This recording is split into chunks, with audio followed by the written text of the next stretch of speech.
সিজদা দিয়া আল্লাহর কাছে কান্না করার দরকার আছে না নাই? জীবনে কি এরকম কোন সিজদা আছে যে হুজুর আমি সিজদা দিয়ে 2-3 ঘন্টা কেঁদেছিলাম? আছে? এরকম নামাজ জীবনে আছে? সাহাবীরা 2 রাকাত নামাজ পড়ে সারা রাত কাটাইছে। সুবহানাল্লাহ। আরে নবীর সাহাবীরা যখন মরুভূমিতে নামাজে দাঁড়িয়ে যেতেন, ওই মরুভূমির পাখিগুলো খেজুর গাছ মনে করে সাহাবায়ে কেরামদের কাঁধের উপরে মাথার উপরে বসে থাকতো। নবীর সাহাবীরা সালাতে এত মনোযোগ, কাঁধে পাখি পড়ে থাকে, তারপরেও তারা টের পাইতো না। কোন সুবহানাল্লাহ। হযরতে তালহা রাদিয়াল্লাহু তাআলা আনহু সালাত আদায় করতেছেন, জঙ্গল থেকে সাপ এসে সন্তানটাকে পেঁচিয়ে ধরেছেন। স্ত্রী মানুষজনকে ডাকলেন, ছেলেটাকে বিপদ মুক্ত করলেন। হযরতে তালহা নামাজ শেষে জিজ্ঞাসা করে, বিবিরে এত বাড়িতে মানুষজন, ব্যাপারটা বুঝতে পারলাম না। ডেকে বলে, স্বামী আপনি যখন নামাজ আদায় করতেছেন, আপনার চোখের সামনে ছেলেটা খেলা করতেছিল, জঙ্গল থেকে সাপ এসে সন্তানটাকে পেঁচিয়ে ধরেছে, আমি মানুষজনকে ডাকলাম, ছেলেটাকে বিপদ মুক্ত করলাম, এত ঘটনা চোখের সামনে ঘটে গেল, আপনি কি কিছুই টের পান নাই? হযরতে তালহা ডেকে বলেন, বিবিরে নামাজের মধ্যে মন যদি এদিক সেদিক চলে যায়, তাহলে নামাজ তো আর নামাজ থাকে না। বলেন আল্লাহু আকবার। আর আপনি আমি নামাজ পড়ি রঘুনাথপুর, মন চলে যায় দিনাজপুর। নামাজ পড়ে বগুড়া, মন চলে যায় মাগুরা। নামাজের মধ্যে তারা আমাদের মন খালি ছটপট করে। দুনিয়া বিয়া তো কথা নামাজের মধ্যে মনে হয়, মাঝে মাঝে নামাজ কয় রাকাত মনে থাকে না। কথা কয় না, মাঝে মাঝে নামাজ কয় রাকাত এটাও ভুলে যায়। এরকম হয় কিনা বলেন? মাঝে মাঝে দুনিয়াবি এত কথা এত চিন্তা নামাজের মধ্যেই মনে হয় সিজদা 2টা না 1টা, নামাজ ভিতর ব্রেক করে চিন্তা করা লাগে। এই হলো আমাদের মনের অবস্থা। কথা বলে ঠিক না? আমাদের পাগল মন খালি ছটপট করে অস্থির আমরা। একটি গবেষণায় বলা হয়েছে, কিছু কিছু নামাজীদের মন 8 সেকেন্ডও স্থির থাকে না। নামাজের মধ্যে দাঁড়ায়া শয়তানের ধোকায় পড়ে খালি দুনিয়াবি চিন্তা নামাজের মধ্যে চলে আসে। আছে না নাই? এক চাচা, আমি এত তাড়াহুড়ো করে উজু করছি, একখান না ধুয়ে মসজিদে ঢুকছে। টাইসালা মসজিদ, পিছলে খায় চাচা একদিক লঙ্গি একদিক, তাও কয় আল্লাহু আকবার। মানুষ কয় চাচা আগে লঙ্গি ঠিক করেন, কয় না আগে জামাত ধরি। এরকম আছে না? নামাজের ব্যাপারে এত তাড়াহুড়ো করে। আমার ভাইয়েরা, আমার আল্লাহ বলেন, আল্লাযীনা হুম ফি সালাতিহিম খাশিউন। যারা নিজেদের সালাত বিনয়ের সহিত, নম্রতার সহিত, আল্লাহর ভয় নিয়ে আদায় করে। একটা রাষ্ট্রপতি প্রধানমন্ত্রীর সামনে যদি দাঁড়ান, কি করবেন? দাড়ি চুলকাবেন, মোবাইল টিপবেন, কি করবেন? সালাম দেবেন, আর কি করবেন? একটা রাষ্ট্রপতি প্রধানমন্ত্রীর সামনে গেলে কেমনে দাঁড়াবেন? এই তো নম্র ভদ্র হয়ে দাঁড়াবেন, যাতে বেয়াদবি একটা রাষ্ট্রপতি প্রধানমন্ত্রীর সামনে যতটা আদব, নম্রতা, ভদ্রতা নিয়ে দাঁড়াবেন, তার চাইতে কোটি কোটি গুণ বেশি নম্র, ভদ্র, বিনয়ী হয়ে সালাত আদায় করার সময় দাঁড়াইতে হবে। কথা বলে ঠিক কিনা? আপনি নামাজে দাঁড়ায় দাড়ি চুলকান, নামাজে দাঁড়ায় টুপি ঠিক করেন, নামাজে দাঁড়ায় লুঙ্গি পরার কথা কয় না। আপনার নামাজ পড়তে পড়তে লুঙ্গি পরা লাগে, আপনি লুঙ্গি এত খুলে যায়, রশি লাগাবেন। নামাজ পড়তে পড়তে ফোন রিসিভ করে বলে, হ্যালো 2 রাকাত চলতেছে। কথা কর না কেন? আছে না? না, আপনি নামাজ পড়েন না, তামাশা করেন। নামাজ পড়তে পড়তে এদিক ওদিক তাকায়, মসজিদের ফ্যান কয়টা গনা শেয়ার, কেউ যদি অজু করে বেকা হয় ওইটাও দেখায়। আছে না? না, হ্যাঁ, নামাজে কোনো মনোযোগই না, খালি এদিক ওদিক তাকাচ্ছে। কথা কয় না, কথা কয় না। নামাজ পড়তেছে, এই যে সামনে রমজান মাস, যখন আসে রমজান মাস, তারাবি মানেই নাকি তাড়াতাড়ি। এই 4G 5G গতির নামাজি আছে না? না, তারাবি মানে তাড়াতাড়ি, মার একটা বাড়ি। তারাবি পড়ার মনে প্রতিযোগিতা শুরু হয় রমজান মাস আসলে প্রত্যেকটা মসজিদে। কয় দোস্ত তোমাদের মসজিদে, আমাদের হুজুর বিদ্যুতের গতি ফেল। কে? কয় 20 মিনিটে শেষ। তাই নাকি? কয় আমাদের হুজুরের আরো গতি। কে? কয় আমাদের হুজুর 16 মিনিটে শেষ করছে। খালি আলহামদু আর দলিন বোঝা যায়, মাঝখানে কি ভূমিকম্প হুজুর নিজেও জানে না। কথা বলে ঠিক কিনা? এরা নামাজ পড়ছে না তামাশা করছে, আল্লাহ ভালো জানে। সোনার মক্কা মদিনা আল্লাহ তার গোলামকে নিয়েছিল, সেখানে তারাবি পড়লাম, সময় লাগলো 1 ঘন্টা 45 মিনিট। আর আপনি 20 মিনিটে 20 রাকাত। যে নামাজ পড়ছেন, এই নামাজে জান্নাত পাবেন আশা করতেছেন? ওই নামাজ মসজিদের ছাদের উপর উঠছে কিনা সন্দেহ আছে। কথা বলে ঠিক কিনা? রমজান মাস ইবাদতের মাস, বোনাসের মাস। যত বেশি মুমিন ওই মাসে সব কামাইতে পারে। 12টা মাসের মধ্যে আল্লাহ ওই মাসে বোনাস দিয়েছে। আমরা বোনাস না নিয়ে ফাঁকি মারি ফেলি, কথা কন না। রমজান মাসে রোজা না রেখে সারাদিন খাইছে, আবার ইফতারের 2 ঘন্টা আগে যায় দোকানে ভিড়, কথা কন। সবার আগে ইফতারি কিনে নিয়ে আসে। ওই বিয়া রোজাদার জ্বালা ইফতারির দোকানে যা দেখেন ইফতারি না, এই কথা হয় না।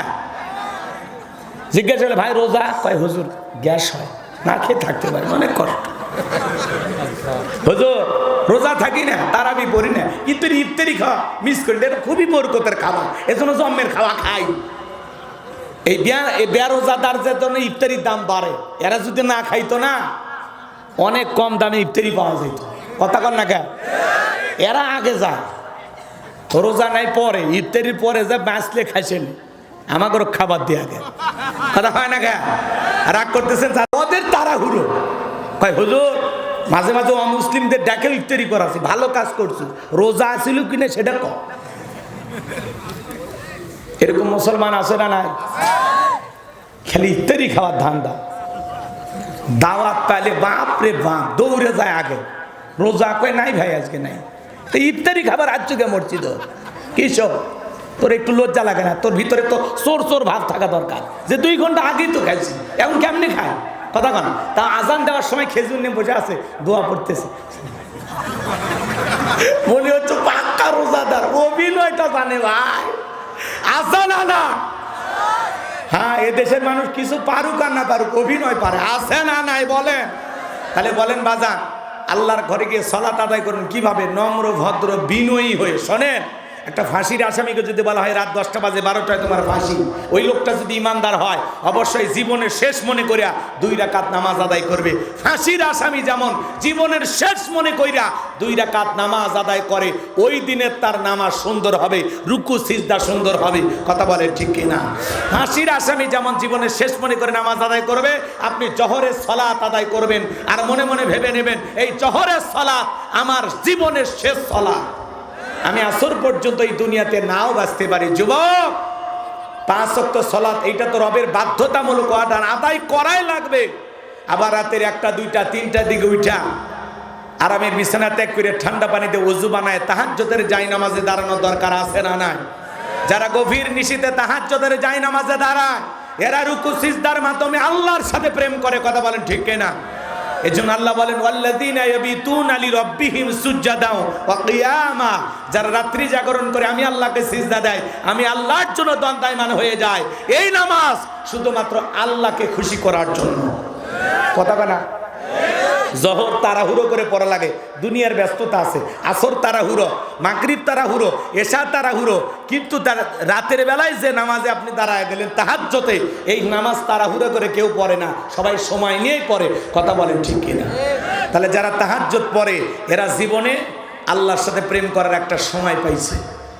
তাহাজ্জুদ যারা পড়ে এরা তাহাজ্জুদের জায়নামাজে ফিসফিস করে যা বলে তার এই ফিসফিস আওয়াজ আল্লাহ তাআলা আরশে আজিমে বসে শুনতে পায়, সুবহানাল্লাহ। তাহলে কোন বান্দায় যদি আল্লাহর কোন বান্দা যদি সিজদায় গিয়ে ফিসফিস করে যা বলে, ওই ফিসফিস আওয়াজ আমার আল্লাহ আরশে আজিমে বসে শুনতে পায়, বলুন সুবহানাল্লাহ। আমার আল্লাহ এমন এক আল্লাহ, পিপিলিকা জমিনের ভিতরে চলাফেরা করে, ওই পিপিলিকার পায়ের আওয়াজ আমার আল্লাহ তাআলা আরশে আজিমে বৈশা শুনতে পায়, বলুন সুবহানাল্লাহ। একটু চিৎকার মেরে বলুন সুবহানাল্লাহ। হে যুবক, তাহলে যারা তাহাজ্জুদের জায়নামাজ আল্লাহর সাথে প্রেম করে এরা হলো খাঁটি প্রেমিক, পৃথিবীর সেরা প্রেমিক। নামাজের মাধ্যমে সিজদার মাধ্যমে আল্লাহর সন্তুষ্টি অর্জনের আশায় রাত্রি জাগরণ করে, কথা বলেন ঠিক কিনা? আর যারা যুবক আছো চ্যাটিং করো, ফেটিং করো, হ্যাঁ সারা রাত জায়গায় জায়গায় ইমো মেসেঞ্জারে কথা বলো, চ্যাটিং করো, সারা রাত মোবাইলে অনলাইনে জুয়া খাইলা, বান্ধবীর সাথে ভিডিও কলে দেখা, কথা কন না কেন? সারা রাত চ্যাটিং ট্যাটিং কইরা ফজরের আজান হয় যখন, ওই হাইব্রিড যুবক ঘুমাইতে যায় তখন। যুবক, এই ঘুম ভাঙলে সকাল, না ভাঙলে পরকাল, কথা বলেন ঠিক কিনা? কেমন করে ঘুমাও তুমি ওরে দিনাজপুরের যুবক, কেমন করে ঘুমাও তুমি ফজর করে কাজা, এমন তো হতে পারে ও তোমার জোহরে জানাজা, এমন তো হতে পারে ও তোমার জোহরে জানাজা। কথা বলে ঠিক কিনা যুবক? এই ঘুম ভাঙলে সকাল, না ভাঙলে পরকাল। তোমার মতো কত যুবক ঘুমাইলো আর জাগতে পারলো না।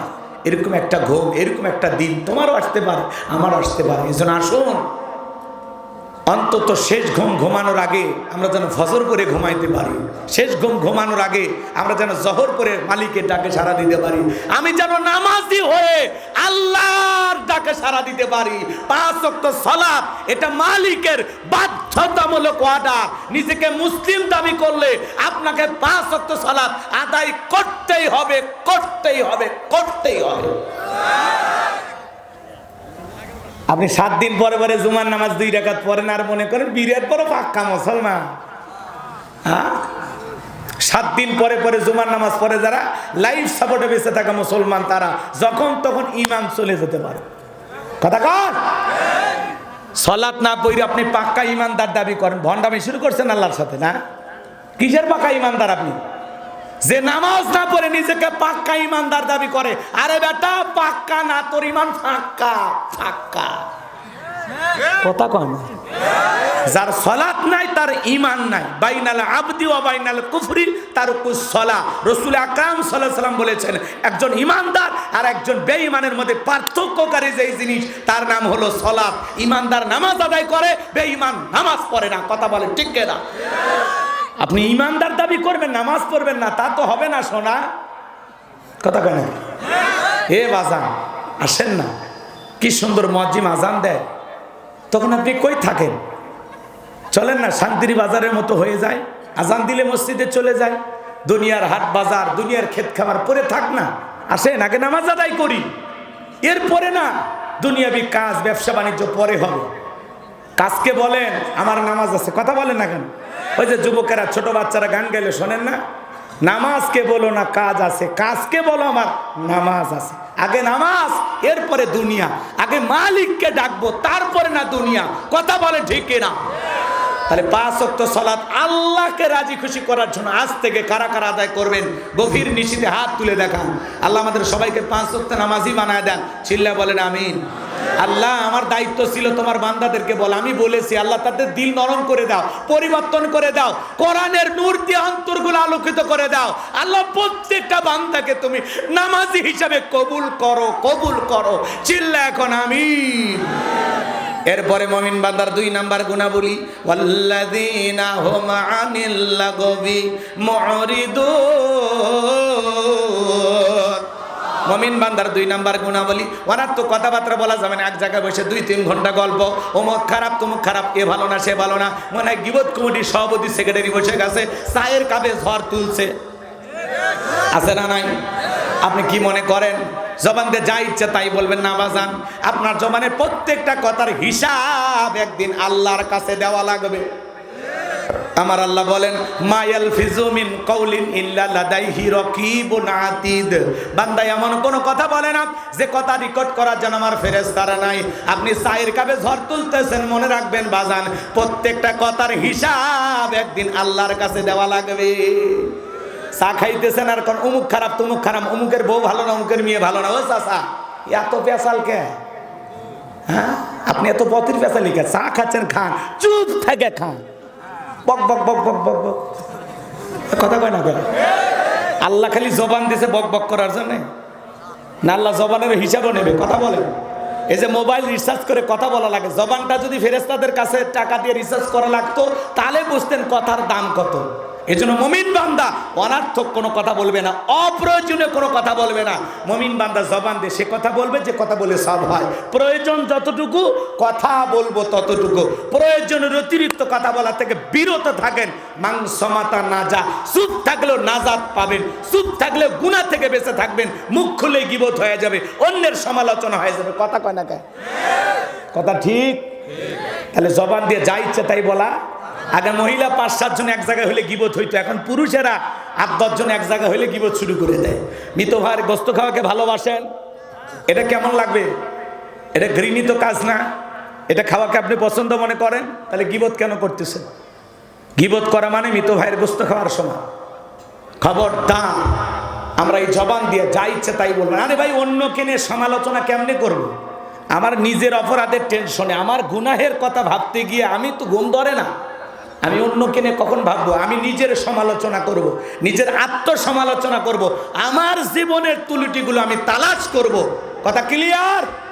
তাহলে মমিন বান্দার 2 নাম্বার গুণাবলী, জবান দেশে কথা বলবে যে কথা বলে সব হয়। মমিন বান্দার 2 নাম্বার গুণাবলী, মমিন বান্দা আল্লাহ তাআলা তাকে সম্পদ দিলে, টাকা দিলে কি করবে?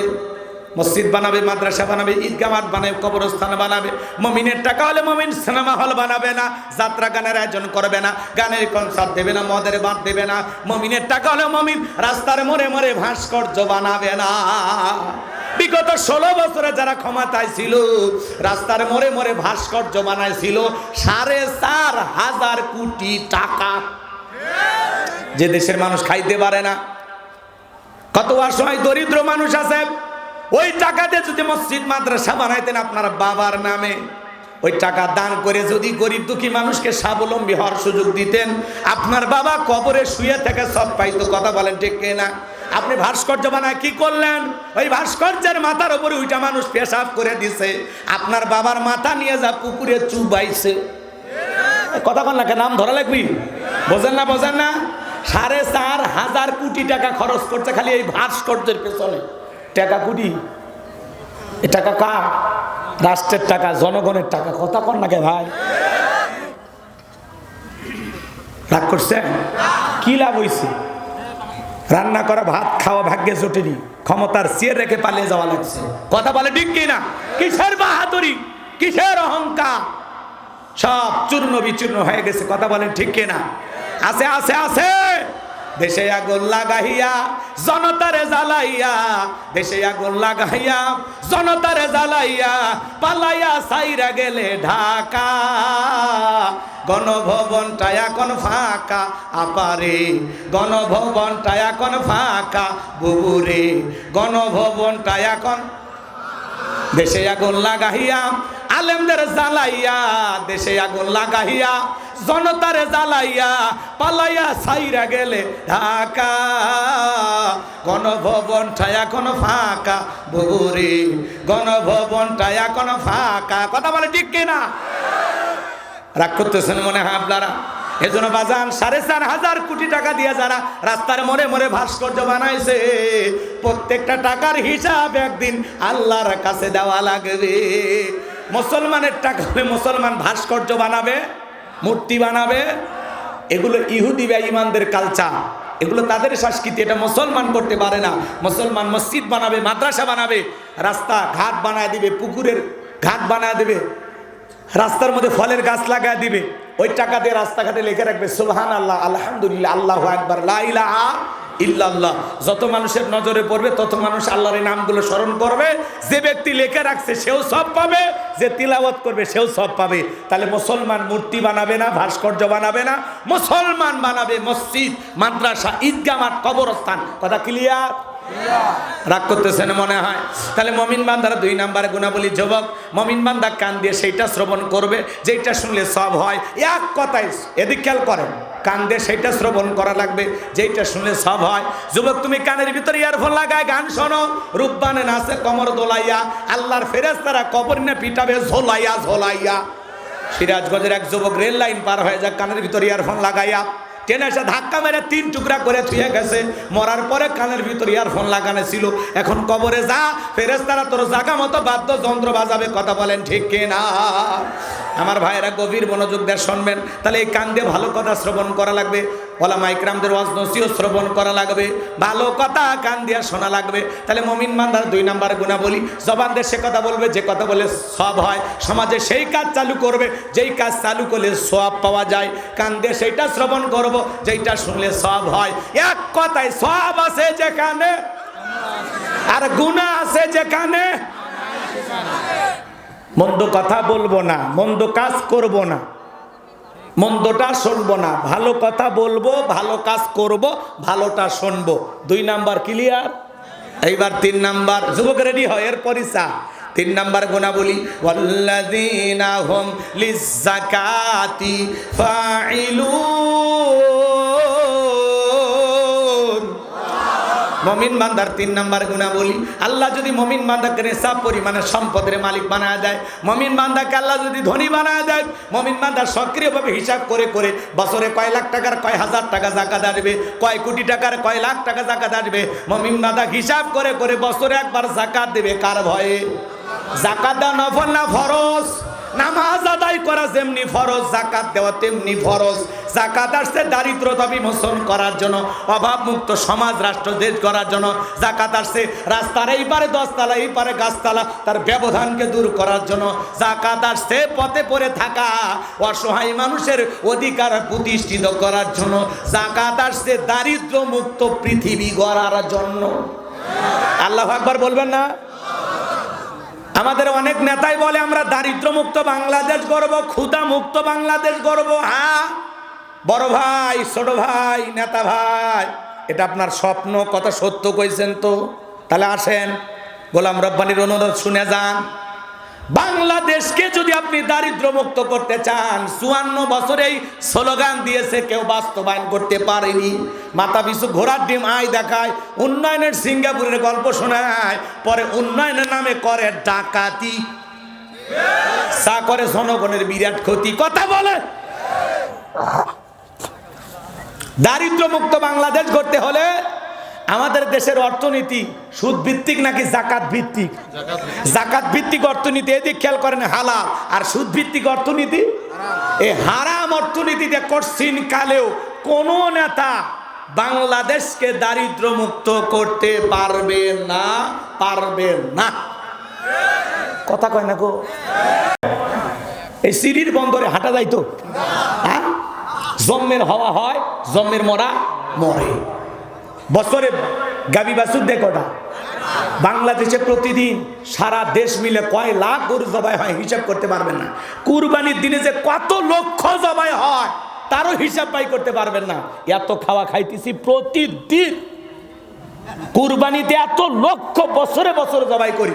কোনোবার টেলিভিশনে নিউজ প্রচার হয়েছে, শুনছেন যে এই বছরে কুরবানির গরু না পাওয়ায় অনেক কুরবানি দাতা কুরবানি দিতে পারেনি? চ্যালেঞ্জ 95 শুনছেন?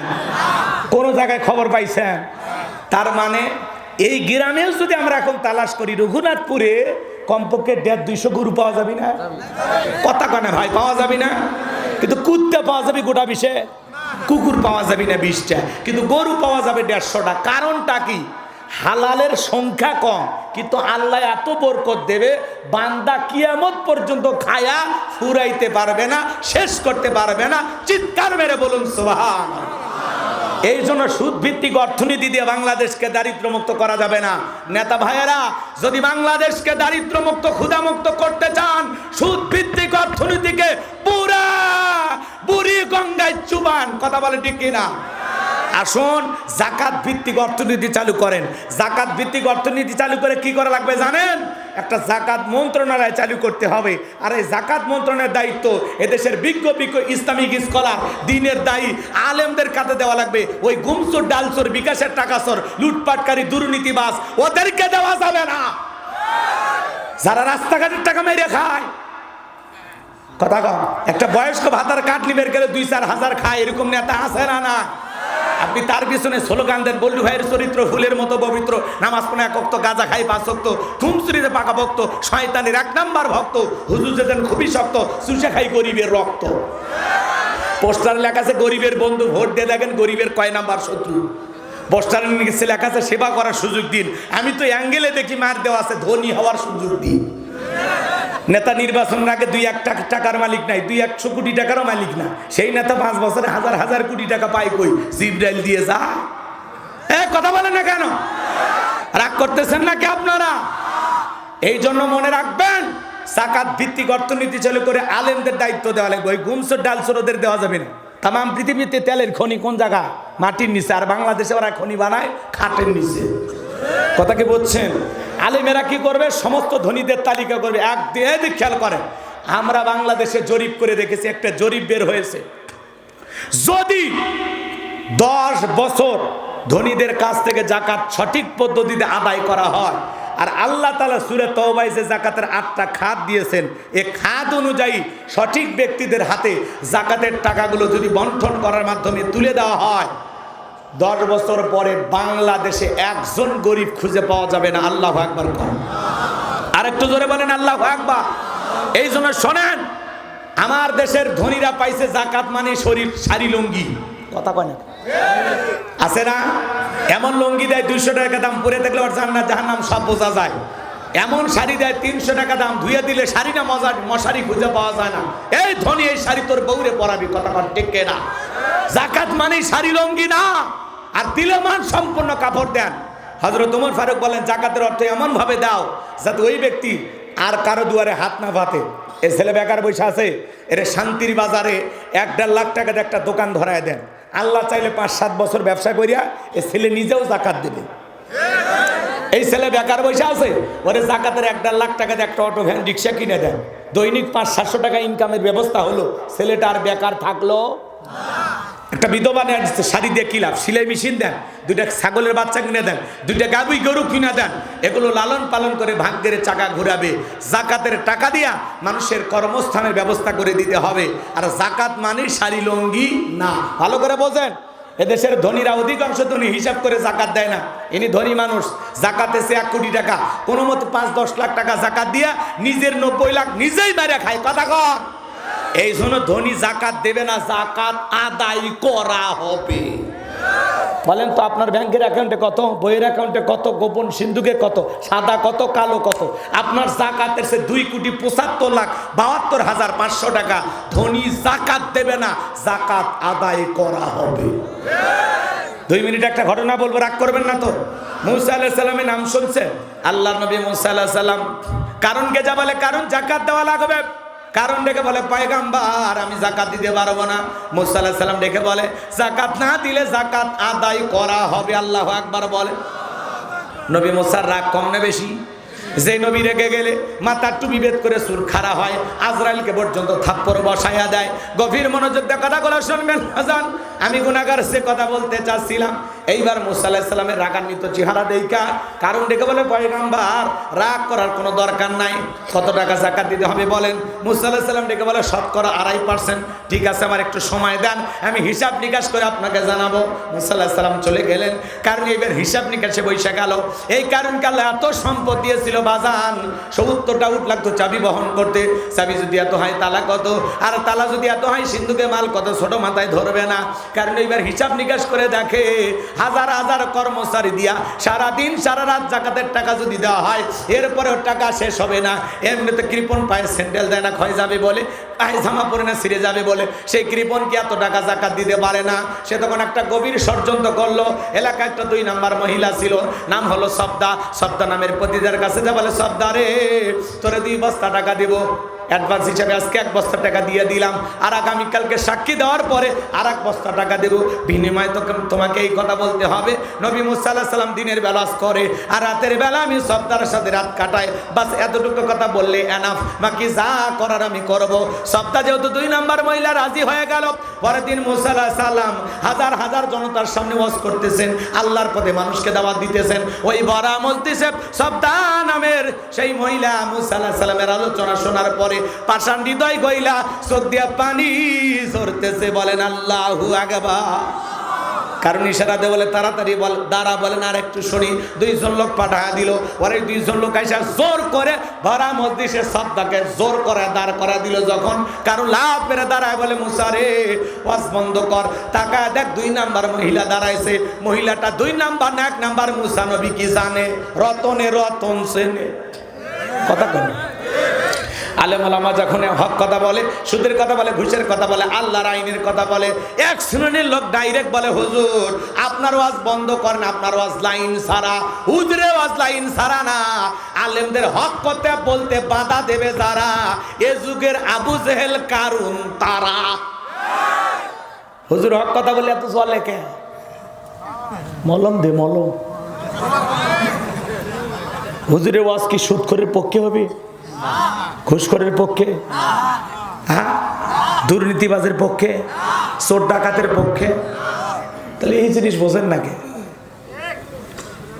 কয় হুজুর আপনার ওয়াজ লাইন ছাড়া। হুজুরের ওয়াজ লাইন ছাড়া না, আলেমদের হক কথা বলতে বাধা দেয় যারা, এরাই হলো লাইন ছাড়া, এরা হলো তার সেরা। এদের পাবনায় যাও ফরজ। কথা কন, হক কথা বলে চলে। আল্লাহর আইন চালু হলে কি সমস্যা হবে? তো দুর্নীতি করা হবে না, চাঁদাবাজি করা হবে না, টেন্ডারবাজি করা হবে না, বোতল খাওয়া হবে না। এ কথা কয় না কে? এই জমিনে আল্লাহর আইন চালু হোক, আপনারা চান? কারা কারা একটু হাত তুলে দেখান, দেখে লিল্লাহি তাকবীর। আল্লাহ এই জমিনকে ইসলামের জন্য কবুল করেন, কোরআনের জন্য কবুল করেন। আগামীতে দুর্নীতিবাদ, চাঁদাবাজ, সন্ত্রাস, লুটপাটকারী, দেশের টাকা বিদেশে পাচারকারী এমন ব্যক্তিদের সাথে মুসলমান থাকতে পারে না, পারে না, পারে না। সৎযোগ্য নির্ভীক আল্লাহওয়ালাদেরকে সমাজের নেতা বানাইতে হবে। কথা বলে ঠিক না? হ্যাঁ, 54 বছরে সব দেখা শেষ। আগামীতে ইসলামের বাংলাদেশ। আল্লাহ যেন এই জমিনকে ইসলামের জন্য কবুল করেন। চিল্লা এখন আমি আর একটু জোরে বলেন আমি। আপনার 1 মিনিটের একটা সিদ্ধান্ত এই দেশে কোরআনের পার্লামেন্ট কায়েম করে দেবে। আল্লাহ আমাদের বুঝ দান করেন। লাফানের দরকার নাই, মিছিল করার দরকার নাই, চুপ করে থাকেন। কথা কয় না? নীরব বিপ্লব ঘটবে ইনশাআল্লাহ। নতুন একটা সূর্য উদয় হবে ইনশাআল্লাহ। আল্লাহ এই জমিনকে তুমি কোরআনের জন্য, ইসলামের জন্য কবুল করো। চিল্লা বলেন আমি। যেভাবে দুর্নীতি করে 16 বছরে লুটে পুটে খাইছে, আবারও যদি দুর্নীতি শুরু হয়, ওরা খাইছে কামড়ে, এরপরে কোদাল দিয়ে খুঁড়ে খাবি, পরে দেশের মাটি খুঁজে পাবেন না। কথা কন ঠিক কিনা? এই জন্য দেশপ্রেমিক নেতা দরকার। কি প্রেমিক? কথা কন না, যারা এই দেশকে ভালোবাসে, দেশের মাটিকে ভালোবাসে, যারা এই দেশের জন্য জীবন দিতে পারে। শরীফ ওসমান হাদির মতো। কথা বলে ঠিক না? আজ পর্যন্ত আমার হাদি ভাইয়ের খুনের বিচার হলো না, তার মানে বোঝা যায় এর ভিতরে অবশ্যই ঝামেলা আছে। হ্যাঁ, এই দেশের এত প্রশাসন, দিবালোকে প্রকাশ্যে একটা ছেলেকে মোটরসাইকেলে নিয়ে আসা, রিক্সায় তাকে আমার ভাই শরীফ ওসমান হাদিকে হত্যা, গুলি করা হলো। আমার ভাই এক জুমাই গুলি খাইলো, আর এক জুমাই মারা গেল। এরপরে খুনিকে আপনারা ধরতে পারলেন না, প্রায় 1 মাস চলে যাচ্ছে। তার মানে বোঝা যায় এই খুনি সাধারণ কোনো খুনি নয়। কথা বলেন ঠিক কিনা? এই দেশে যারা এই ভারতের আধিপত্যবাদের বিরুদ্ধে কথা বলবে, যারা বলবে গোলামি না আজাদি, যারা এই দেশে ইনসাফ কায়েম করার স্বপ্ন দেখে, তাদেরই টুটি চেপে ধরা হয়, তাদেরকে পরিকল্পনা করে হত্যা করা হয়। কিন্তু আমরা বলতে চাই, হাদি ভাই মারা গেছে, হাদি ভাই শহীদ হয়েছে, হাদি ভাইয়ের রক্তের ফোঁটায় লক্ষ হাদির জন্ম হবে। আর আমাদের একটাই চাওয়া, বাংলাদেশে ইনসাফ কায়েম করব, ন্যায় বিচার কায়েম করব। প্রয়োজনে হাদির মতো বন্দুকের সামনে দাঁড়ায়া গুলি খাবো। এরপরে এই দেশে আমরা ইনসাফ কায়েম করব। কারা কারা হাত তুলে দেখা?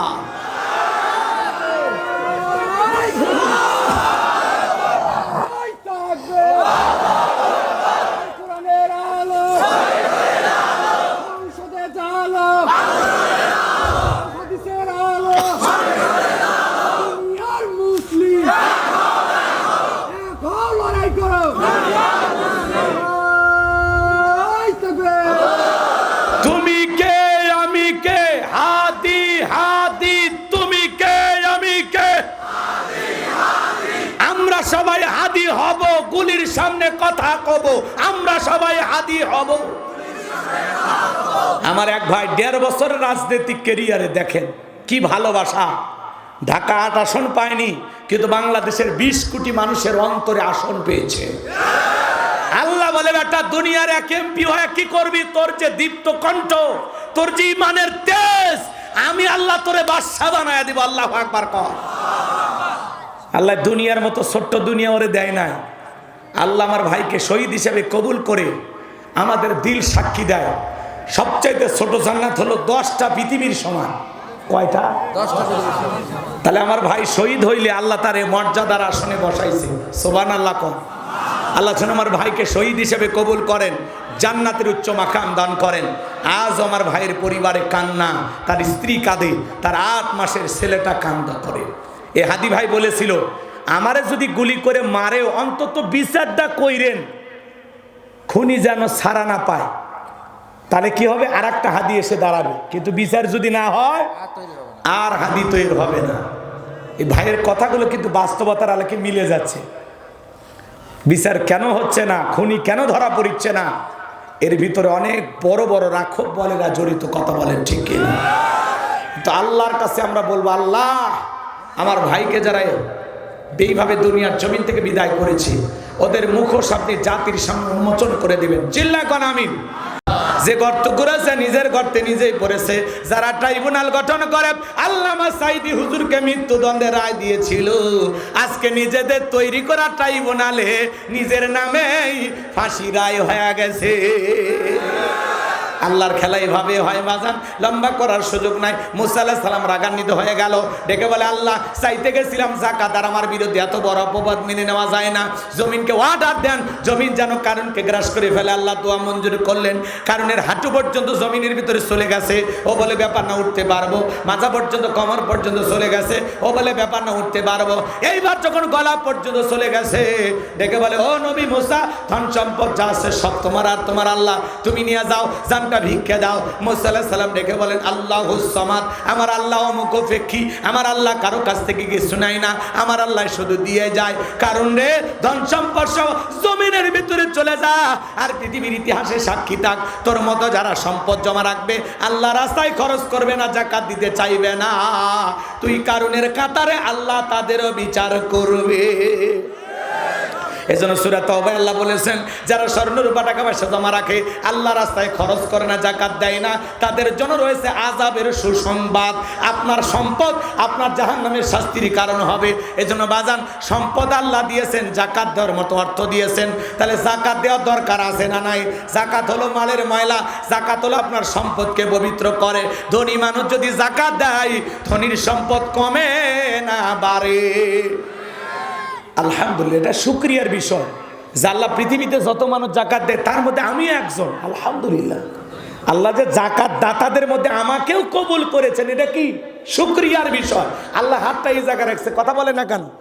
ধনীর যাকাত দেওয়া ফরজ, গরিবের যাকাত খাওয়া ফরজ নয়। বিদায় ধনী আপনি যাকাত দিয়ে দয়া বা করুণা করেননি, গরিব আপনার যাকাতের টাকা গ্রহণ করে আপনাকে ফরজ ইবাদত পালনের সুযোগ তৈরি করে দিয়ে ওই গরিব বড় লোক দয়া করছে। এই জন্য ধনীর বাড়িতে যাকাত নেওয়ার জন্য গরিব যাবে না, ধনী গরিব খুঁজে যাকাত আদায় করবে। কথা কয় না? আপনি কয় টাকার মালিক হচ্ছা, 3 তলা গ্রাস ঠেলে, আর গরিব মানুষ একটু যাকাত নিবের গেছে, সব ছোট লোক কেন? এই দারোয়ান দেখিস না, সবগুলোরা তারাই দে, বলে দে আমি শনিবারের দিন লুঙ্গি দেব। মানে এমন ব্যবহার করে, আল্লাহ আস্তাগফিরুল্লাহ। এই ধনী জানেই না যে এই আচরণ করা তার কোনো মতেই উচিত না। কথা কর না কে? আল্লাহ হেদায়েত দান করুক, জোরে কোন আমিন। তাহলে যাকাত দেওয়ার মতো অর্থ যেন আল্লাহ আমাদের সবাইকে দান করেন। বর্তমান বাজারে রূপার হিসাবে যাকাত দিবেন, রূপার হিসাবে, কারণ স্বর্ণের দাম অনেক বেশি। 7.5 ভরি স্বর্ণের হিসাব করলে প্রায় 15-16 লাখ টাকা, তারও বেশি। কিন্তু এই হিসাবে যাকাত দিলে তো আপনি মনে করবেন যাক আমি সোনার হিসাবে ধরবো, যে না, রসুলের জামানায় এই 7.5 ভরি স্বর্ণ আর 52.5 ভরি রূপা একই দাম ছিল। কথা কি বুঝতে পারছেন? বিদায় রূপার দামটা হিসাব করে দয়া করে আপনারা যাকাত দিবেন। রূপার দাম হিসাব করলে মোটামুটি 90,000 1 লাখ টাকা। তার মানে যার কাছে 1 লাখ টাকা আছে তার উপরে যাকাত ফরজ। আমি রূপার হিসাবে নিজেকে যাকাত দাতা হিসাবে ধরে নিয়ে যাকাত দেব। কথা কয় না কেন? পারবো ইনশাআল্লাহ। আল্লাহ আমাদের সবাইকে যাকাত দেওয়ার তৌফিক দান করুন। চিল্লাবেন আমিন। এবার যুবক রেডি? 4 নাম্বার দেখি তাকবীরের আওয়াজে, যদি তাকবীর ভালো পাই তাহলে ওয়াজ করবে, না হলে দোয়া করব। 4 নাম্বার গুনাহবুরি, ওয়াল্লাযীনা হুম লিফুরুজিহিম হাফিজুন। মুমিন বান্দার 4 নাম্বার গুনাহবুরি, নিজের যৌবনটাকে সংযত রাখা, নিজের যৌবনটাকে কন্ট্রোল করা। মুমিনের যৌবন হোটেলে বিক্রি হবে না, মুমিনের যৌবন পার্কে বিক্রি হবে না, মুমিন কোনোদিন বিয়ের আগে অবৈধ প্রেম ভালোবাসা করবে না। কথা বলেন? হে যুবক, আল্লাহ শিশুকালের হিসাব নেবেন না, হিসাব নেবেন যৌবন কালের। আমরা যৌবনকালে শয়তানের ওয়াসওয়াসায় পড়ে গুনাহ করতে ভালোবাসি, আর যৌবনকালের ইবাদত আল্লাহ পছন্দ করে। সুবহানাল্লাহ কোন। আমার দিকে তাকাও আমার কলিজার টুকরা যুবকেরা, কি মনে করো এই রঙের যৌবনে একদিন জং ধরবে, কাঁচা দাড়ি একদিন সাদা হয়ে যাবে, টাইট চামড়া একদিন ঢিল হয়ে যাবে? কথা বলেন, রাগ করতেছেন? সব শেষ হয়ে যাবে রে যুবক। আমার কথাটা একটু মনোযোগ দিয়ে শোনেন বাজান, হৃদয়ের কান পেতে কথাগুলো শুনে যান। যুবক শোনো, আমার দিকে তাকাও, কষ্ট হচ্ছে? আল্লাযীনা হুম লিফুরুজিহিম হাফিজুন, নিজের যৌবনটাকে সংযত রাখা, নিজের যৌবনটাকে কন্ট্রোল করা। এই যৌবনকালের এই কঠিন সময় আল্লাহর ইবাদত করা লাগবে। কার ইবাদত? কার ইবাদত? এই যৌবনকালে হিসাব আল্লাহ নেবেন, কড়াকড়ি হিসাব। আমার দিকে তাকাও, বৃদ্ধ মানুষ 70-80 বছর বয়স হয়ে গেছে, চাচিমা গরম পানি করে দিলে চাচার ভাগ্যে অজু আছে, নামাজ আছে। তাছাড়া শীতের দিনে চাচার অজুও নাই, নামাজও নাই। এই পৌষ মাস, মাঘ মাস, রাত 2টার দিকে যদি বলা হয় চাচা 2000 টাকা দিব, পুকুর থেকে একটু গোসল করে আসেন তো, চাচা বল ভাতিজে ওই 2000 টাকা গোসল করে উঠে আসে নেওয়ার মতো শক্তি থাকবে তো? কিন্তু একটা যুবককে যদি বলা হয় যুবক 2000 টাকা পুকুর থেকে একটু গোসল করে আসো, বলবে হুজুর কাপড় খুলছি, টাকা বাড়ি করেন। কারণ যুবকের একটা পাওয়ার আছে, স্পিরিট আছে, শরীরের একটা কি আছে? পাওয়ার আছে। কথা বল। এই যুবক শোনো, তোমার পক্ষে ঠান্ডা পানিতে অজু বানায় মসজিদে যাওয়া সম্ভব, যেটা অনেক মুরব্বীর দ্বারা সম্ভব নয়। মুরব্বী চাচা বয়স হয়ে গেছে, লাঠিতে ভর দিয়ে চলে, অজু করে লাঠিতে ভর করে মসজিদে যাইতে যাইতে জামাতি শেষ, জামাতি শেষ। কথা বল। কিন্তু তুমি যুবক 1 মিনিটে মসজিদে যাওয়ার শক্তি আছে। কথা কয় না কেন? বৃদ্ধ মানুষ লম্বা সময় রুকুত থাকতে পারে না, মনে হয় ধাক্কা মারলে পড়ে যাবে। লম্বা সময় সিজদায় থাকতে পারে না, চাচার দম আটকে আসতে চায়, নিঃশ্বাস বন্ধ হতে চায়। এরকম বয়স হওয়ার কারণে হয়। চাচা মুরব্বী যারা আছেন মন খারাপ করবে না, এক্সাম্পল দিচ্ছি মানুষকে বোঝানোর জন্য, কোনো মুরব্বীকে কষ্ট দেওয়ার জন্য এই বক্তব্য না। কথা কি বুঝাইতে পারলাম? শোনেন, তাহলে বয়সের কারণে বেশি সময় রুকুতে থাকা যায় না, বয়সের কারণে বেশিক্ষণ সিজদায় থাকা যায় না, বয়সের কারণে নামাজটা ঠিকঠাকভাবে আদায় করা যায় না। এই জন্য যৌবনকালে লম্বা সময় রুকুতে থাকা সম্ভব, লম্বা সময় সিজদায় দেওয়া সম্ভব। এই জন্য যৌবনকালের ইবাদত আল্লাহ ভালোবাসেন। আল্লাহ যদি আমার যৌবনকালের নামাজ, ইবাদত, বন্দগি পছন্দ করেন, তাহলে আল্লাহ যৌবনকাল দিয়েছেন, আল্লাহর জন্যই যৌবনকালটা ব্যয় করার দরকার আছে না? না জোরে বলেন। হযরত আলী রাদিয়াল্লাহু তাআলা বলেন, তোমরা যৌবনের কারণে গুনাহ করো, একদিন তোমাদের যৌবন থাকবে না, আমল নামায় গুনাহ ঠিকই লেখা থাকবে। কথা কন না কা? মুরব্বী চাচা কি ভাবতেছেন হুজুর জাওয়াজ যুবকদের জন্য করেন, আমাদের নাই ভাবতেছেন তাই? চাচা হ্যাঁ, এক সময় আপনারা বয়স ছিল 25 বছর, 25 বছর বয়স ছিল না, 22 বছর 25 বছর বয়স ছিল না। ওই সময় কি করছেন? ওই যে আম বাগানের ওই সাইডে, ওইটা ভূতের ক্ষেতের ওই মুড়া, ও চাচা ওই যে সয়ালা নৌকার চড়ে গেলেন না, চরের ভিতর সাথে কে যেন ছিল? কথা কয় না? সেই দিনের ইতিহাস, ঘটনা ফেরেশতারা এখনো লেখা রাখছে। যুবক, রাত 2টার দিকে কার জানালে গিয়ে গল্প করলি, পার্কে কার হাত ধরে বসেছিলি? কথা বলেন না কেন? তুমি কি মনে করো তোমার প্রত্যেকটা কৃতকর্ম ফেরেশতারা অডিও ভিডিও আকারে তোমার আমল নামার সাথে লিপিবদ্ধ করে রাখতেছে, লেখে লেখে রাখতেছে। বাঁচার কোনো রাস্তা নাই। মনে করো জঙ্গল প্রেম করার জন্য মঙ্গল কেউ দেখে না। রাতের বেলায় বান্ধবীরা যা জানালা দিয়ে কি যেন থাক, বললাম না, হুজুর মানুষ তো লজ্জা লাগে না? কষ্ট হচ্ছে আপনাদের? বিরক্ত হইতেছেন আমার কথা? যৌবনে পরীক্ষা দিয়েছিলেন ইউসুফ আলাইহিস সালাম। আমার ভাইয়েরা, জলেখা গোপন কক্ষে তালা মাইরা কাছে যা বলে দিলে বড় জ্বালারে পাঞ্জাবিওয়ালা, হুজুর তো কিছুই বোঝে না, হুজুর সবই বোঝে, নারীর চলা কলা বোঝে না। কাছে যা বলে ইউসুফ তোমার চোখ দুটা ভারী সুন্দর। ইউসুফ আলাইহিস সালাম ডেকে বলেন, এই চোখ যে আল্লাহ সৃষ্টি করেছে সে আল্লাহকে ভয় করো। জলেখা নিজের কাপড়গুলো ছিঁড়ে ছিঁড়ে দেবতার মুখ ঢাকতেছে। ইউসুফ আলাইহিস সালাম ডেকে বলে, কাপড়ে ঢাকিলে তুমি দেবতার মুখ, কি দিয়া ঢাকিবা তুমি বিধাতার মুখ। জলেখা কাছে আসে আর ইশারা ইঙ্গিতে কি যেন বুঝাইতে চাই, যুবক রে এই গোপন রুমে ইউসুফ নবী আর জলেখা ছাড়া পৃথিবীর কেউ নাই।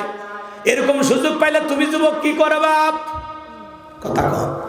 হুজুর গোপন রুম তো দূরের কথা, পার্কের জিবা গলি পাইলে যুবকের পিরিতের 12 মাস।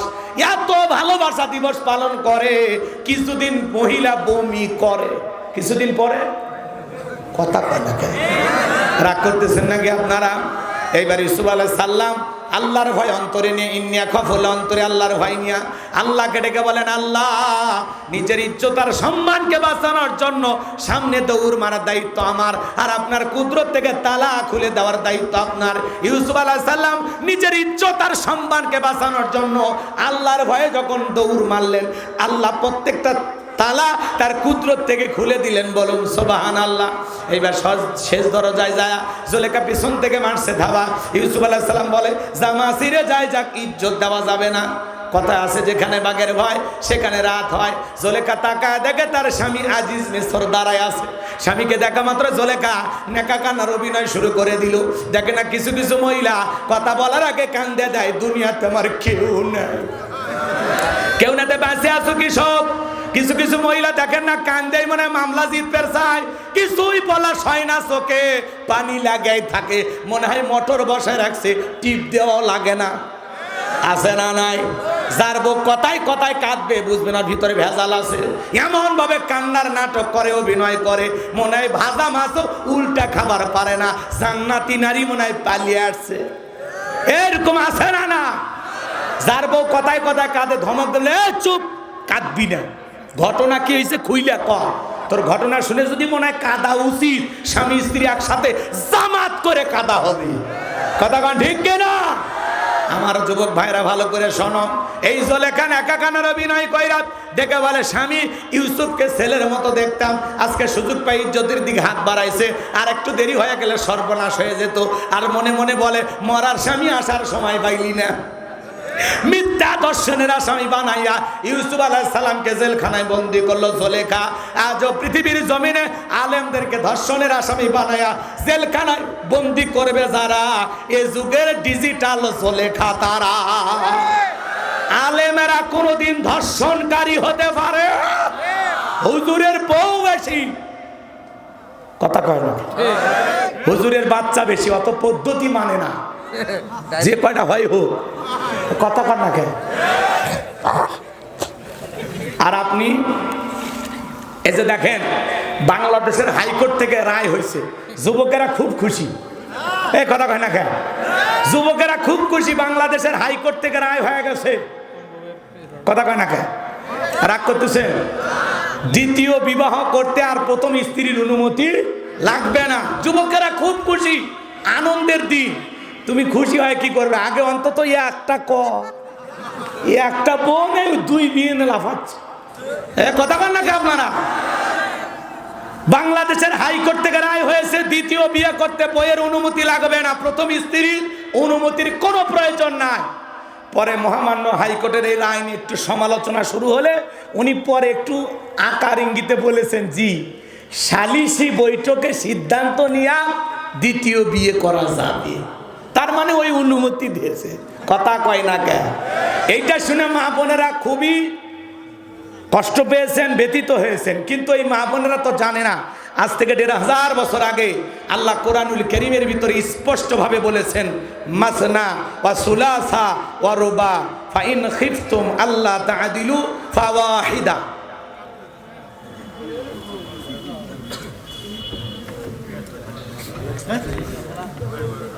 আল্লাহ তাআলা বলেছেন বিয়ে করার ব্যাপারে প্রথমে আল্লাহ দুইটা দিয়ে শুরু করছে। কয়টা? জোরে বলেন কয়টা? আল্লাহ বলেছেন তোমরা দুইটা বিয়ে করো, তিনটা বিয়ে করো, চারটা বিয়ে করো। আর যদি মনে করো ইনসাফ প্রতিষ্ঠিত করতে পারবা না, আল্লাহ পরিষ্কার বললেন আল্লাহ তা'দিলু ফাওয়াহিদা। যদি মনে করো আদল ইনসাফ প্রতিষ্ঠিত করতে পারবা না, তাহলে একটাতেই সন্তুষ্ট থাকো। খালি দুই বিয়ে করলে হবে না, তিন বিয়ে করলে হবে না, শক্তি থাকা লাগবে, শারীরিক সক্ষমতা থাকা লাগবে। এক বই ইন্ডিয়ান হার্বাল খোঁজা। কথা কন না খেয়ে বাংলাদেশের যুবকদের যে শরীরের শক্তি রে ভাই, ইউটিউব ইন্টারনেট দেখে বিয়ের আগে ৮-১০টা প্রেম করে উল্টা পাল্টা ভিডিও দেখে চরিত্রই নাই, ওই কোনো মতে দাঁড়িয়ে আছে। কথা কন না কে? এই দেশে তুমি একাধিক বিয়ে কেমনে করবা? কথা কয় না? রাগ করতেছেন আপনারা, মন খারাপ করতেছেন। তাহলে বাংলাদেশের হাইকোর্ট থেকে রায় হয়ে গেছে দ্বিতীয় বিবাহ করা যাবে। যুবক তুমি লাফায়ও না, আগে একটা করে বিয়ের ঝাল কি বস, এটাকে বস, তারপরে না দুইটা করবি, একসাথেই দুইটা করবি, একদিনে মরবু, একদিনে। কথা কন ঠিক না? এই জন্য যুবক বিয়ে করতে চাইলে তো হবে না। আমার এলাকার এক মুরব্বী বিয়ে করছে 4টে, কি করছে জানেন? 4 বউকে ঢাকা গার্মেন্টসে পাঠাচ্ছে। ওই বইয়েরা চাকরি করে বিকাশে বেতন পাঠায়, আর ওই টাকাতে এই জুয়া খেলে। এইরকম স্বামী হলে চলবে? বিবাহ করতে গেলে 1 নাম্বার শারীরিক সক্ষমতা লাগবে, দেহের শক্তির প্রয়োজন। 2-3টা বউ চালানোর মতো ক্ষমতা থাকা লাগবে। 2 নাম্বার অর্থ থাকা লাগবে, টাকা। টাকা কথা কয় না কেন? টাকা নেই, পয়সা নেই, বিয়ে করে কি করবেন? কথা কয় না কেন? আর 3 নাম্বার ইনসাফ প্রতিষ্ঠিত করা লাগবে, সব স্ত্রীকে সমান চোখে দেখা লাগবে। কথা কয় না কেন? এই বউরে রাখবেন 10 তলায়, আর এক বউরে রাখবেন গাছতলায়, ওই স্বামী হওয়া যাবে না। ছোট বউরে বেশি ভালোবাসবেন, বড় বউরে কম ভালোবাসবেন, এরকম চলবে না। সমান চোখে ভালোবাসতে হবে। এই বউকে 1 ভরি স্বর্ণ দিলে ওই বউকে 1 ভরি স্বর্ণ দেওয়া লাগবে। ইনসাফ আদালত কায়েম করতে পারলে আপনি বিয়ে করেন, কোনো সমস্যা নাই। একাধিক বিবাহ করলে পুরুষ মহাপুরুষ, আসল পুরুষ, বীর পুরুষ, কিন্তু ইনসাফ কায়েম করা লাগবে। কথা বোঝেন নাই? আর একাধিক বিবাহ করলে মানুষ পরকীয়া থেকে, জিনা থেকে নিজেকে বাঁচায় রাখবে। কথা বলে ঠিক না? এই যুবকের দল শোনো, এই জন্য বিয়ের আগে অবৈধ প্রেম ভালোবাসা করা যাবে না। কথা বলে ঠিক না? তোমাদের পা গায়ে দাও সোনা ভাই, আমি তোমাদের পা ধরে বলে যাই, পুলিশে ধরলে বাঁচবি, র্যাবে ধরলে বাঁচবি, কিন্তু কোন নারীর ছলনার ফাঁদে, মায়ার জালে, রূপের জালে একবার যদি পা আটকে যায়, ফান্দে পড়িয়া বাগা কান্দে রে, সারা জীবন কেঁদেও ওই কাল নাগিনীর বিষাক্ত সবল থেকে তোরা বাঁচতে পারবি না। ওরা ছেলেদের ভালোবাসা না, ছেলেদের মন নিয়ে ব্যবসা বাণিজ্য করে। এজন্য বিয়ের আগে অবৈধ প্রেম ভালোবাসা করা যাবে? পিতামাতার অবাধ্য হয়ে পালিয়ে বিয়ে করা যাবে? পালিয়ে বিয়ে করে যারা কলঙ্কিত সন্তান, তারা এরা মা বাবার যোগ্য সন্তান হতে পারে। আর যারা পিতামাতাকে কাঁদিয়ে বিয়ে করে, পিতামাতাকে অসম্মান করে বিয়ে করে, এরা জীবনে কোনোদিন সুখে থাকতে পারবে না। পিচ্ছি বলা 20 বছর বয়স আনি বাড়িতে এসে, আব্বা উত্তরপাড়া লাকিকে কথা দিয়েছি, রাজি দেখলে 1 সাবুন, না হলে 2 সাবুন। পিতামাতা রাজি হয় না, পালিয়ে যা বিয়ে করে। 3 মাস পরে ফোন দেখে, আব্বা আমি ভালো নেই। কথা কয় না কে? এই জন্য যুবক পিতামাতার মনে কষ্ট দিয়ে বিয়ে করা, পিতামাতা পছন্দ করে বিয়ে দেবে যেখানে বরকত আছে, মা বাবার দোয়া আছে, যেখানে কল্যাণ আছে। মা বাবার দোয়া নিয়ে কারা কারা বিয়ে করবে? ভাতিজা হাত তোলো, হাত তোলো। কি মা বাবার পছন্দের মেয়েকে বিয়ে করবে তো ইনশাআল্লাহ? আল্লাহ যুবকদের কবুল করুন, চিল্লায় বলুন আমিন। এই মোবাইলের ওজন কম, কিন্তু মোবাইলের মাধ্যমে পাপের ওজনটা অনেক বেশি। আজকে নারী পুরুষ সব মোবাইলের পাগল, অনলাইনে জুয়া খেলে, ফ্রি ফায়ার, পাবজি খেলে, রাতের আধারে উল্টাপাল্টা ভিডিও দেখে। কথা কয় না, কথা কয় না। এই মোবাইলের কারণে মানুষের পাপ কমছে না বাড়ছে? জোরে বলেন। আমি কি 1 লাইন বলবো? দেশে মোবাইল আইছে, চিঠি বন্ধ হইয়াছে, দিওয়ানা বানাইছে, পোলা মাইয়ার মনের কথা ভাসে বাতাসে।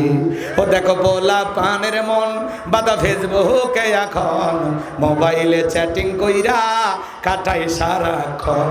এই মোবাইল পাইয়া দেখো মদনের মাইয়া, এই মোবাইল পাইয়া দেখো রমসানের মাইয়া কি কাণ্ড ঘটাইছে। স্বামী সংসার রাইখা নাকি পালাইয়া গেছে, স্বামী সংসার রাইখা নাকি পলাইয়া গেছে। 2 বাচ্চার মা, 4 বাচ্চার মা পরকীয়া প্রেম করে আর একটা ছেলের হাত ধরে পালিয়ে যায়।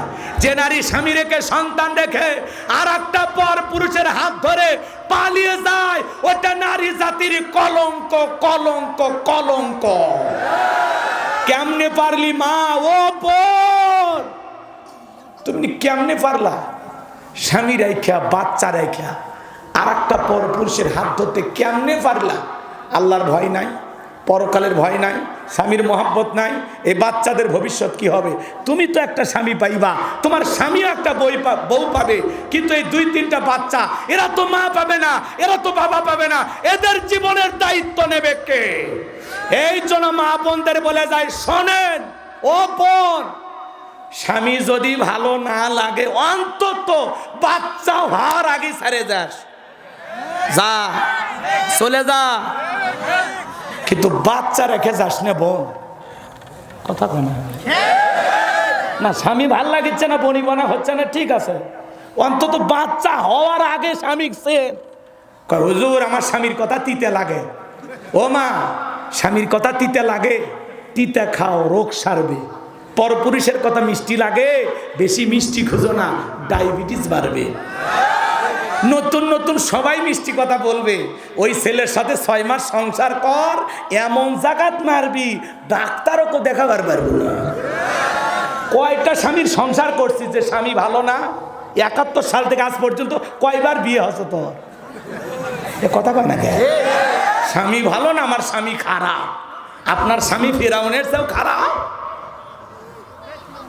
খারাপ একটু মানে না, ভালো করেন। কথা কয় না কে? রাবিয়া বস্ত্রী হন, রহিমা হন, স্বামীর সেবা করে ভালোবাসা দিয়া মন ভুলান। একটা স্বামীকে খুশি রাখতে পারেন না, একটা স্বামীকে ভালোবাসা দিয়া ধরে রাখতে পারেন না, আপনি কিসের নারী?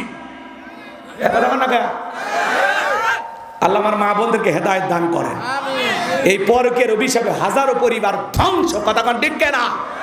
কয়েকদিন আগে বরগুনায় এক স্বামী বউ কম্বল চাপা দিয়ে মারে ফেলে দিছে। এই জন্য মাঝে মাঝে ঘুমাইতে গেলে আমারও ভয় লাগে, কি জামানা আসলো ভাই, কম্বল চাপা দিয়ে স্বামীক মারিচ্ছে পরকীয়ার প্রেমিককে খুশি করার জন্য। পরে কি হইল, রিপোর্ট প্রকাশ হলো কম্বল চাপা দিয়ে মারছে। এখন ওই নারীও জেলখানায়, পরকীয়ার প্রেমিকও জেলখানায়। যা মশামা সংসার কর, এখন জেলখানা যা, শালা ফালতু মহিলা। এ তোর ভাত আর ভাল লাগে না, স্বামী ভাল লাগে না, তুইও যা, মারিস কে? আমাদের জীবনের দাম নাই, চলে যা মহিলা, যা, মারিস কে? নিষ্ঠুর পাষাণ, মারলি কে? কথা কর না কে ভাই? এলে মনের দুঃখে, মনের তাপে, ওই যে কথায় আছে না,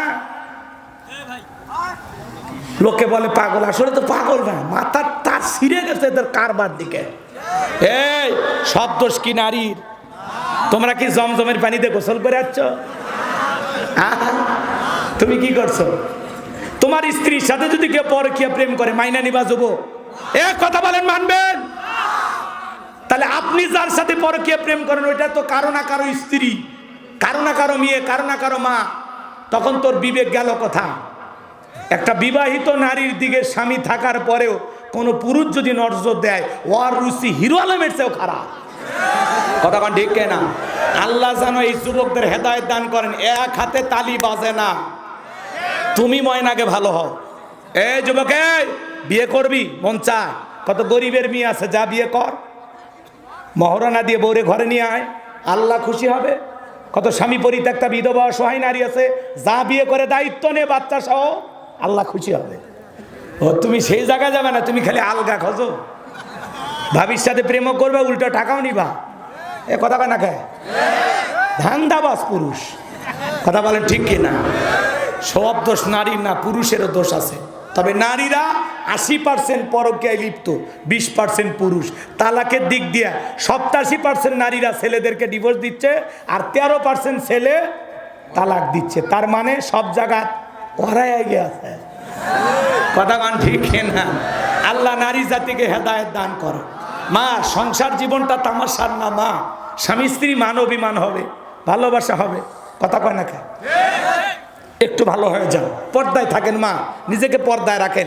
বাংলাদেশের এক হাইব্রিড নেতা মোশাররফ আহমেদ ঠাকুর ফতিও দিচ্ছে যে ইহুদি নারীরা যখন ব্যবসাবৃত্তি করতে যাইতো তখন বোরকা পরে যাইতো, হেজাব নেকাব পরে যাইতো। কথা বলেন না কেন? এটা মুসলমানের দেশের কোন নেতা বলতে পারে না। কথা বলে ঠিক কিনা? যেই নেতা পর্দা নিয়ে বাজে মন্তব্য করেছে প্রকাশ্যে ক্ষমা চান। কথা বলে ঠিক কিনা? পর্দা আল্লাহর দেয়া ফরজ বিধান, এই বিধানের বিরুদ্ধে আপনি কথা বলেন, আপনি কিসের ঠাকুর? আপনি যত বড় দলের নেতা হন, জাতির সামনে ক্ষমা চান, না হলে আমরা বুঝে নেব আপনারা ভারতের দালাল। এরা তসলিমা নাসরিনের ভাই, এরা এই দেশের যোগ্য মানুষ না, এরা ফাসাদ সৃষ্টিকারী। কথা কন। আল্লাহ পর্দা ফরজ করে দিছে, আর এরা বলে ইহুদি নারীরা বেশ্যাবৃত্তি করার সময় বোরকা ব্যবহার করত, নিষিদ্ধ কার্যক্রমে গেলে বোরকা ব্যবহার করত। তার মানে কতটা নারীদেরকে ছোট করছে আপনি চিন্তা করছেন? নারীদের পর্দাকে কত অসম্মান করে কুরুচিপূর্ণ মন্তব্য করা হয়েছে। এরা যদি সমাজের নেতা হয়, এ সমাজ কোনোদিন ভালো থাকতে পারে? এরাই তো নায়িকাদেরকে নিয়ে ঘুমায়। কথা বল না কেন? এই সমস্ত উল্টাপাল্টা কথাবার্তা যারা কবে, যা দেখবেন এদের ঘরেও পর্দা নাই, এদের বউ বাচ্চাও পর্দা করে না। কথা বলে ঠিক না? নারীদেরকে বেপর্দায় এনে নারীদেরকে এরা দেখতে চায়, নারীদেরকে বেপর্দায় দেখতে এদের মজা লাগে। ওই যে ভারতে দেখলেন না একটা মুখ্যমন্ত্রী কি করলো? আমার মুসলিম বোন ওই নেতার কাছে পুরস্কার নিতে গেছে, ডাক্তারি সার্টিফিকেট নিতে গেছে, কি করছে? হেজাব খুলছে, টান দিয়ে দেখবি বুড়া বারে, শরীরে শক্তিও নাই, তা বুড়েরও শখ হয়েছে একটু চেহারাটা দেখি।